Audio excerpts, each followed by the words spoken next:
हिमाचलच्या सिरमौरमध्ये शहीद जवान अशा बहिणीचं कन्यादान त्याच्या सैन्यातल्या मित्रांनी केलं। शहीद आशिष कुमार यांच्या सैन्यातल्या मित्रांनी त्यांच्या बहिणीसाठी भावाचं कर्तव्य बजावलं।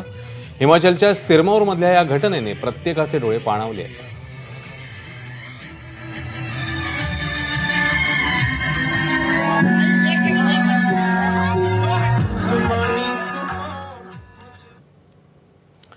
वादग्रस्त माजी आयपीएस अधिकारी दिलीप खेडकर फरार आहे आणि आज बेलापूर कोर्टात जामिनासाठी अर्ज करण्यात आलेला। मात्र बेलापूर कोर्टाने खेडकर याला जामीन अर्ज फेटाळून लावलाय।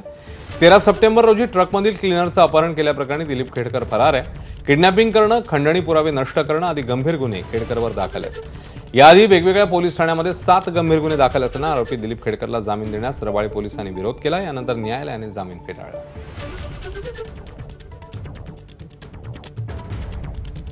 मध्य प्रदेशातील छिंदवाडामध्ये लहान मुलांचं मूत्रपिंड खराब होऊन मृत्यू होण्याचं प्रमाण वाढतच चाललंय। आतापर्यंत